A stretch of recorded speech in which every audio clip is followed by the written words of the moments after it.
ერთ-ერთი ვერსია გაჟღერდა, რომ ხომ არ აპირებს რუსეთი ამ ტერიტორიის ანექსიას და ანექსიისთვის მოსამზადებელ სულებთან ხო არა გვაქვს საქმე. მე ჩემს მოსაზრებას ვიტყვი. მიუხედავად იმისა, რომ მაგალითად რუსეთის პრეზიდენტის პრეს-მდივანმა დიმიტრი პესკოვმა ზუსტად კონკრეტულად ამ კითხვაზე უარყოფითი პასუხი გასცა, ანუ მას პირდაპირ კითხეს აპირებს თუ არა რუსეთი ამ ტერიტორიის მიერთებას, მან თქვა რომ არ აპირებს, მაგრამ ცხადია ხა ჩვენ ხომ ვერ დაუჯერებთ მარტო ასე ოფიციალურ განცხადებებს, ხა რუსეთს ბევრი რაღაცა უთქვამს, მაგრამ სხვა რაღაცაც გაუკეთებია ფაქტობრივად, მაგრამ ორი სიტყვით ავხსნათ, რას უკავშირდება ეს, ეს ჩემი მოსაზრებაა, ჩემი ანალიზია და ის ინფორმაცია, რასაც მე ვიღებ, ცხადია ღია წყაროებიდან გამომდინარე, უყურეთ რაშია საქმე. რუსეთის მხრიდან ამ ტერიტორიის ანექსია ცხადია სუფთა მატერიალური კუთხით, იქ ვინ გაუწევს წინააღმდეგობას, ხო, ანუ სულ რომ კიდევ ერთხელ ვიმეორებ, კი ამბობენ ეს ჩვენი მოძმე ჩვენი მოქალაქეები, რომლებსაც ჩვენთან ერთად ცხოვრება არ უნდათ, რომ რაღაც ისინი დამოუკიდებლები არიან და რაღაცა, მაგრამ ფაქტია, რომ აგერ უკვე ჩანს, რომ რასაც რუსეთი გადაწყვეტს, ეს ხორციელდება უპირობოდ. საერთოდ უკმაყოფილების გამოვლენასაც არათუ ვერავინ ვერ ბედავს, საერთოდ უკმაყოფილებაც არ არის. იმდენად რუსეთს აქვს იქ სრული კარტ ბლანში ამ კუთხით. ანუ რუსეთს შეუძლია ნებისმიერი საკუთარი გადაწყვეტილების იქ დამყარება და მის ამ მოსაზრებას, ან მის ამ გადაწყვეტილებას იქ ვერავინ ვერ შეეწინააღმდეგება. ცხადია, რუსეთს ტექნიკურად შეუძლია ეს გააკეთოს. ეს არ არის დიდ დაბკოლებებთან დაკავშირებული, მით უმეტეს აი ხო ხედავთ რაღაც. 9 მაისს მოეწერა შეთანხმებას ხელი და რაღაც რამოდენიმე თვეში ეს ყველაფერი უკვე პრაქტიკაში განხორციელდა. მაგრამ მოდი ახლა ლოგიკურად ვიმსჯელოთ. რას აძლევს რუსეთს ამ ტერიტორიის ოფიციალური ანექსია? De facto რუსეთი ისედაც აკონტროლებს ჩვენს რეგიონს, ხო? ანუ მისი ჯარი დგას და მისი სამხედრო, პოლიტიკური და ეკონომიკური და საინფორმაციო ნება იმ ტერიტორიაზე ტარდება ყოველგვარი დაბკოლების გარეშე. აი საერთოდ არ ჭირდება არანაირი რაღაც ზედმეტი ძალისხმევაც კი. ანექსიის შემთხვევაში, ამ ტერიტორიის ანექსიის შემთხვევაში რუსეთი იღებს, აი ეს ცხადია ჩემი მოსაზრება, აქედან გამომდინარე მე ვამბობ, რომ ეს ნაკლებად მოსალოდნელია. ეს რუსეთის მხრიდან ეს გადაწყვეტილება, ეს ცხადია ჩემი მოსაზრება და სულ ვერზე გადავდოთ რუსეთის მაღალჩინოსნების განცხადებები, რომლებიც უარყოფენ ამ ფაქტს. ცხადია ეს არგუმენტები ჩემი აზრით საკმაოდ წონადი და ყურადსაღებია. პირველი, რაში ჭირდება რუსეთს იმ ვითარებაში, როდესაც მას საკმაოდ რთული საომარი მოქმედებები გააჩნია უზარმაზარ მეზობელ სახელმწიფოსთან, უკრაინასთან, რომელსაც მხარს უჭერს ნატო, ანუ ნატოს ძალიან დიდი დახმარებით ხდება, ანუ მთელი ნატოს რესურსი არის ჩადებული, ცხადია, უკრაინის სასარგებლოდ, რუსეთის წინააღმდეგ. ასეთ ვითარებაში, როდესაც უკრაინა მათ შორის რუსეთის ტერიტორიებზეც ახორციელებს საკმაოდ მტკივნეულ დარტყმებს რუსეთის რაღაცა ინფრასტრუქტურის წინააღმდეგ და ფრონტის იმას თუ განვიხილავთ, აი მაგალითად დინამიკას, რუსეთს აქვს ძალიან მცირე ტენდენცია წინსვლების, აი ნელ-ნელა მიდის, ეხლა რაღაც ქალაქ კონსტანტინოვკის აღებაზე მიდის საუბარი, მაგრამ რამდენი ხანია, ხო, თუნდაც ამ ერთ ქალაქს იღებს რუსეთი. ამ ვითარებაში რაში ჭირდება რუსეთს? კავკასიაში მორიგი დაძაბულობა, მორიგი ავანტურა, რომელიც კაცი შვილმა არ იცის რა შედეგებს გამოიწვევს.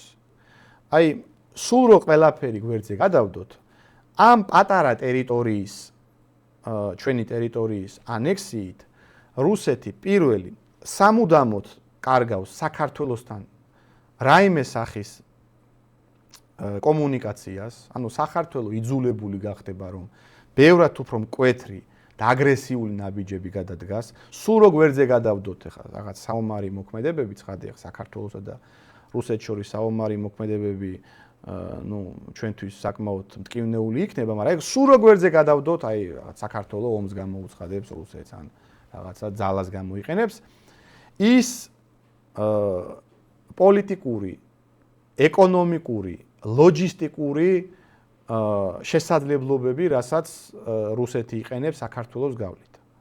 საქართველოს გავლით ხო რაღაც რუსული პროდუქცია გადის, საქართველოს ტერიტორიიდან რუსეთში შედის რაღაცა პროდუქტი. არც თუ ისე მცირე პროდუქტი. ამას კარგავს.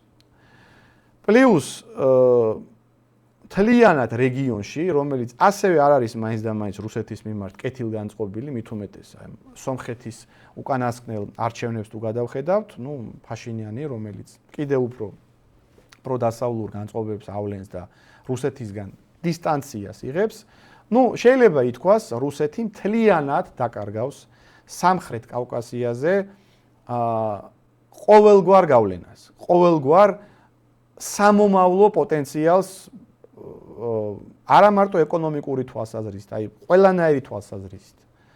ეს იმდენად არათანაბარი და ალოგიკური სვლა, ანუ შენ უბრალოდ რომ შეიერთო ის, რასაც ისედაც აკონტროლებ. ამის სანაცვლოდ მთლიანად რეგიონი მოგწყდეს, რაღაცა დესტაბილიზაცია მოხდეს, რომელიც შეიძლება მათ შორის საომარ მოქმედებებში გადაიზარდოს, ეს იმხელა ავანტურა, ეს იმხელა მასშტაბის სვლა, რომ მე ძალიან ეჭვი მეპარება, რომ რუსეთის ინტერესებში ეხლა ეს შედიოდეს. აქედან გამომდინარე, ცხადია, ეს არ უკავშირდება ჩემი აზრით, ეს სამთავრობო ცვლილება არ უკავშირდება ცხადია ამ ფაქტს, რომ რაღაც ჩვენი ტერიტორია უნდა მიერთოს ახლა რუსეთმა. ეს ერთი ფაქტორი. გარდა ამისა, ეს სუფთა საერთაშორისო რეპუტაციული კუთხით, აი რუსეთის პროპაგანდას რომ მოусმინოთ, აი თუნდაც უკრაინასთან დაკავშირებით, რუსეთის პოზიცია რა არის? რუსეთის პოზიცია არის შემდეგი, რომ ეს ომი ჩვენ არ დაგვიწყია. ჩვენ ეს ყველაფერი დაიწყო უკრაინამ 2014 წელს, როდესაც უკრაინაში მოხდა მაიდანი და მაიდანს მოყვა მერე ეს ფართო მასშტაბიანი კონტრტერორისტული ოპერაცია უკრაინის მხრიდან ამ აღმოსავლეთ უკრაინის რეგიონებში, დონბასში, სადაც ისტორიულად კომპაქტურად რუსები ცხოვრობენ და რუსების უკმაყოფილება იყო ლეგიტიმური და რუსების პროპაგანდა ამბობს, რომ ჩვენ ყველაფერი გავაკეთეთ იმისთვის, რომ უკრაინა გაჩერებულიყო და რაღაცა სამშვიდობო მოლაპარაკებებით მოეგვარებინა ეს კონფლიქტი. თუმცა უკრაინამ საბოლოოდ უარი გვითხრა ამ სამშვიდობო მოლაპარაკებებზე და ჩვენ იძულებული გავხდით უკვე 2022 წელს შევსულიყავით აი ამ დონბასის ტერიტორიაზე და დაგვეცვა ეს ტერიტორია. ანუ რუსეთის საერთაშორისო პოზიცია ამ შემთხვევაში არის, ცხადია ხა ეს ნაკლებად დამაჯერებელია და ჩინეთიც კი, რომელიც რუსეთის მოკავშირეა, ჩინეთიც კი, რომელიც რუსეთის მოკავშირეა, უკრაინის ტერიტორიულ მთლიანობას ცნობს. ანუ ჩინეთის ოფიციალურად დეკლარირებული პოზიცია ამ კონფლიქტში არის, ჩვენ არ ვაღიარებთ რუსეთის მიერ ანექსირებულ და ოკუპირებულ ტერიტორიებს. ასეთ ვითარებაში, როდესაც რუსეთს საერთაშორისო საინფორმაციო კუთხით უჭირს საკუთარი სულების გამართლება. თქვენ წარმოიდგინეთ საქართველოს მიმართ ასეთი პროვოკაციული, ასეთი მტრული ნაბიჯის გადადგმა იმ შემთხვევაში, როდესაც საქართველო არანაირ ფორმალურ მიზეზს არ აძლევს. განცხადებების დონეზეც კი საქართველო, საკმაოდ ნეიტრალურ, შემრიგებლურ პოზიციას აფიქსირებს. ეს იმდენად გაუგებარი და პროვოკაციული სულა იქნება რუსეთის მხრიდან, მათ შორის შიდა რუსული საზოგადოების ფარგლებში. აი თუ არ ჩავთვლით ძალიან ულტრა რაღაცა იმპერიალისტურ რაღაც სეგმენტს, რომელიც საკმაოდ მარგინალურია და ცუდია, თავად რუსებშიც კი ამ ვითარებაში, როდესაც რთული კონფლიქტი მიმდინარეობს უკრაინის ტერიტორიაზე, რაც ჭირდება დამატებითი კონფლიქტის გაჩაღება იმ ქვეყანასთან, რომელიც თითქოს და ღიად არ გვემტერება და შვიდად არის.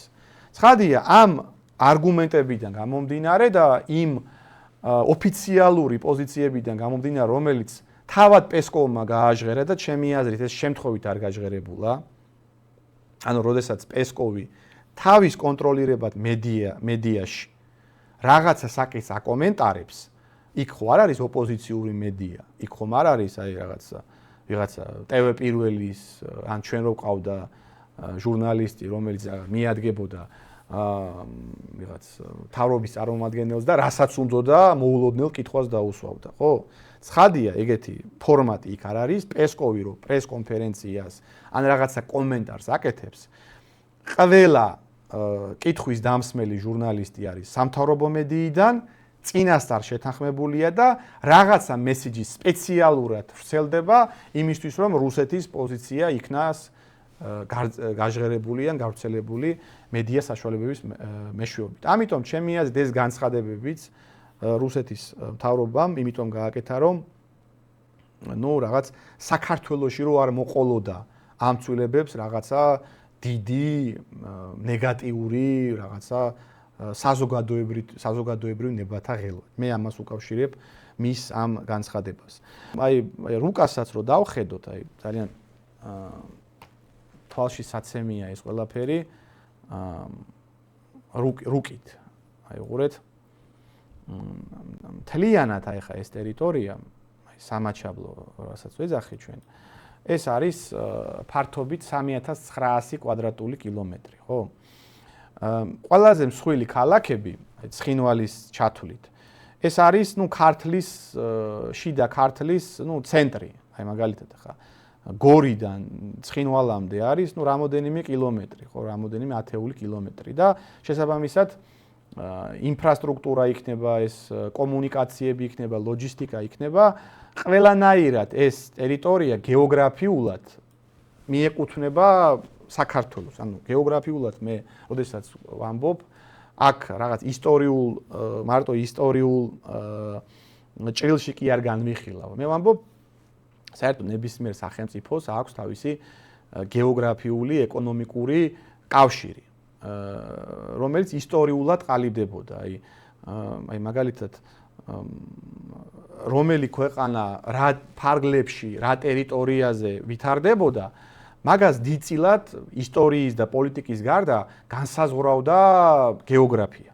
აი მაგალითად საფრანგეთი რო კონტინენტურ ევროპაზეა, ევროპის ტერიტორიაზე და ბრიტანეთი რო კუნძულზეა და კუნძულზე ცალკე სახელმწიფო ჩამოყალიბდა, ხოლო კონტინენტურ ევროპაზე საფრანგეთის ტერიტორიაზე ცალკე სახელმწიფო ჩამოყალიბდა. ერთი სახელმწიფო არ იყო, მაგალითად საფრანგეთი და ბრიტანეთი. რატო? იმიტომ რომ ლა-მანში, ანუ ზღვა, წყალი აშორებდა. შესაბამისად, ბუნებრივი გეოგრაფიული ბარიერმა სხვადასხვა სახელმწიფოები შექმნა ეკონომიკური, სოციალური, ლოჯისტიკური, ინფრასტრუქტურული ამ კანონზომიერებებიდან გამომდინარე. ანალოგიურად აქაც, ანუ რაც არ უნდა ფული, რაც არ უნდა სახსრები და რესურსები ჩადოს რუსეთმა ამ ტერიტორიაზე, ეს ტერიტორია გეოგრაფიულად იმდენად ორგანული ნაწილია დანარჩენი საქართველოსი, რომ აი ცხინვალში რო ცხოვრობ, ანუ შენი ბუნებრივი საარსებო ეკონომიკური სივრცეა გორი, ხო, შენი ბუნებრივი ეკონომიკური სივრცეა თბილისი, ხო? სუფთა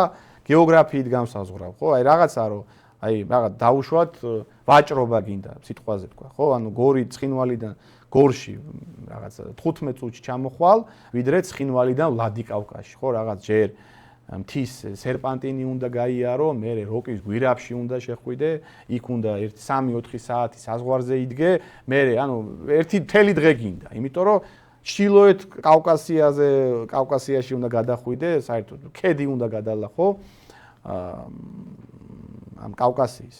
ცხინვალიდან თბილისში, რა ვიცი, საათ ნახევარში მოხვდები სრულიად დაუბრკოლებლად, კომფორტულად. ანუ ეს ტერიტორია ცხადია დანარჩენი საქართველოს ეკონომიკური ინტეგრაციის გარეშე, ვერ განვითარდება, რაც არ უნდა რუსეთმა იქ ფული ჩადოს და დებს მერწმუნეთ ძალიან დიდი რესურსები იდება. ვერ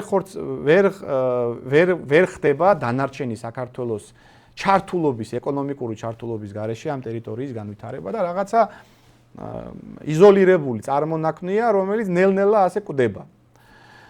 ცხადია ეს უკმაყოფილებას იწვევს ადგილობრივ მოსახლეობაში, ეს სამწუხაროდ ჯერჯერობით დასკვნების გამოტანა ვერ ხერხდება, რატომ არის ამ მდგომარეობაში ჯერჯერობით იქაური საზოგადოება ვერ ხდება, რომ დანარჩენი საქართველოსთან ინტეგრაციის და კომუნიკაციის გარეშე ეს ცალკე იზოლირებულად ჩვენს გეოგრაფიულ ერთეულში ვერ განვითარდება, ეს დაახლოებით ისეთივეა, ერთ სახლში რომ ცალკე ოთახი იყოს და ის ცალკე ოთახში ხო ვერაფერს ვერ მოაწყობ დანარჩენი სივრცის გარეშე, ხო, ელემენტარული უნდა მოხდე ჯერ იქ.